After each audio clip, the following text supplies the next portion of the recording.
David Cleandon. Thank you, Mr Speaker. As we've heard this afternoon, the purpose of this bill, and I quote, is to establish a child sex offender register that will reduce sexual reoffending against child victims and the risk posed by serious child sex offenders. So I think the deeper purpose of the bill is, of course, to protect our children from a particularly abhorrent form of offending, which is sexual offending against children. The register in itself is a mechanism purported to be a mechanism to achieve that outcome. The outcome, nobody in this House, I'm 100% convinced, from any political stripe or colour, would argue with that very worthy intention to protect our children from this form of offending. Sadly, sir, we have no confidence at all that the establishment of a register will take us one step towards protecting the well-being of children, particularly not when one does consider the financial cost of it. We think the opportunity cost, spending on this form of response or this mechanism, is simply taking funds, resources away from programs, from interventions that actually would have a much, much higher likelihood of protecting our children and assuring their well-being. We see this as a particularly expensive means for what will deliver at best a false sense of security, and we've heard that phrase used already.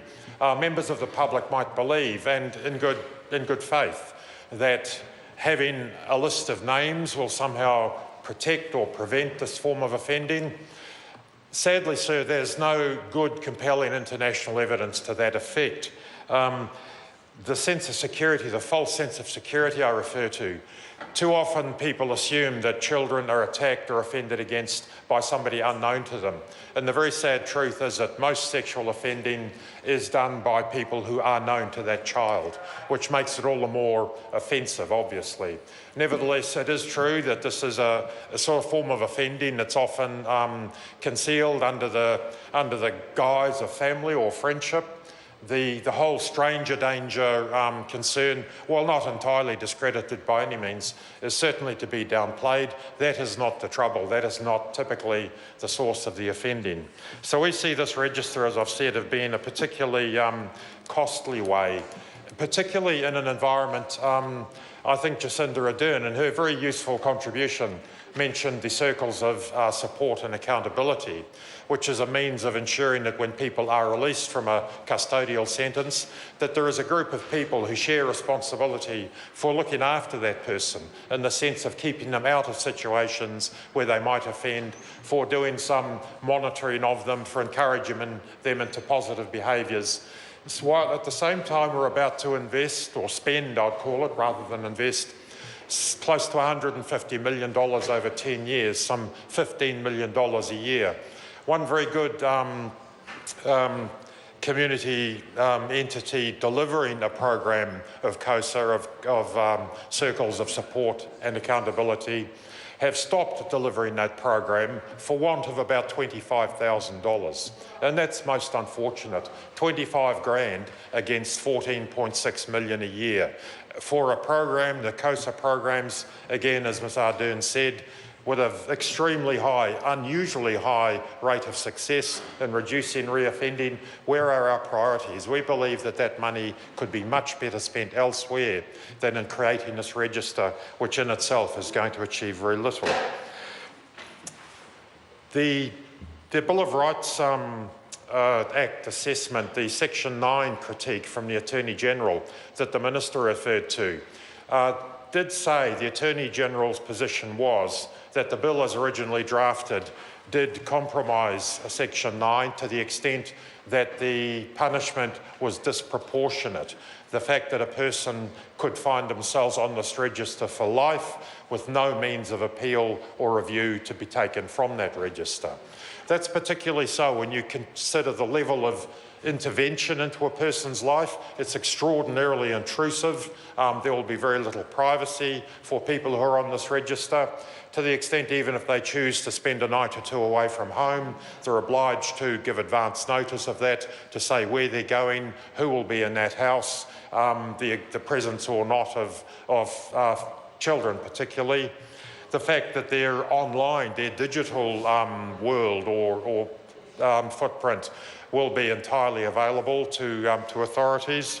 So it's an incredibly intrusive means.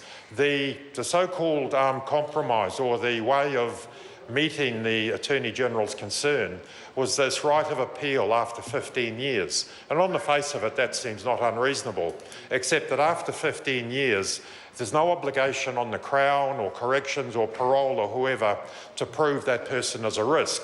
But in fact, that proved person has to prove their innocence. And there are very few points in our in our statutes where people are obliged to prove innocence.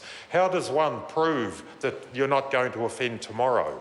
How many of us can prove that we're not going to commit some form of criminal behaviour tomorrow? It's an unreasonably high bar, and I think it really doesn't meet the objection of the Attorney-General in terms of compromising Bill of Rights. So the Human Rights Commission said in their submission that the implementation of this register would be costly and suggests the money would be much better spent on preventative and treatment measures. And that's a position we entirely agree with. Treating offenders is costly, it's long-term, it requires very close supervision, very ongoing, highly skilled treatment. It's not cheap, but it does get outcomes. We think the money would be much better spent there. And also, as I think one other speaker mentioned, in terms of community education, educating people how to keep their children safe. What does risky or inappropriate behaviour look like? Because it's not always apparent or obvious to people.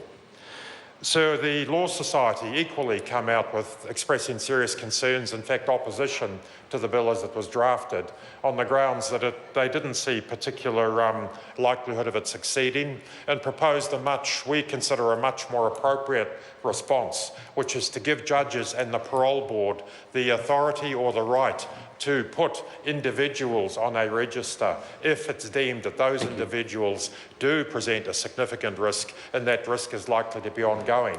What we have now is more or less a blanket approach. Anybody convicted who serves a term of imprisonment, for example, will immediately go onto the register for periods up to lifelong or 15 years or 8 years, whatever it might be.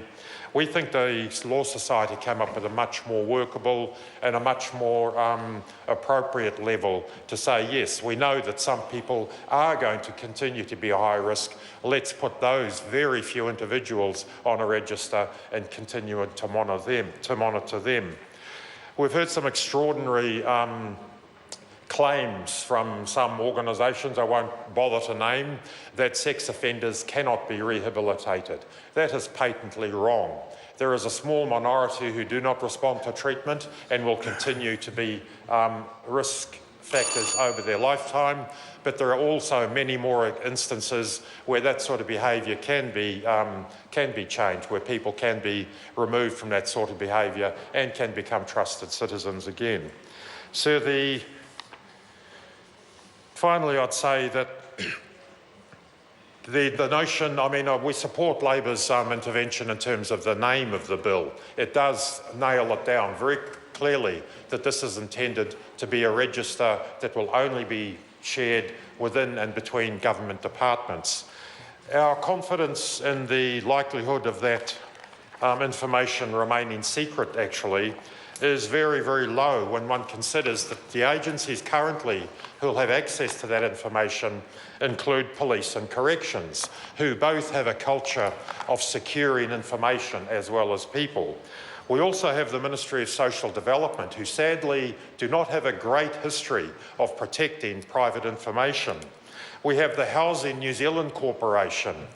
Again, I don't know how many people work in that organisation. I suspect it would be many hundreds, potentially thousands. And I don't believe within that organisation there's a particular culture of securing information well. Alongside that, Department of Internal Affairs, the Customs Service, and any public sector agency that the Minister, after consultation with privacy, identifies as a specified agency. What that says to me, that literally tens of thousands of people potentially will have access to this register, and we do live in a village, and in villages people gossip. I think it's inevitable that at least individuals' names will be leaked from this register, and the likelihood is that blocks of the register at some point will become available. And as Jacinda Ardern very rightly pointed out, when the names of people are released, that increases the risk factor. So the Greens, with some regret, cannot support this legislation. Speaker.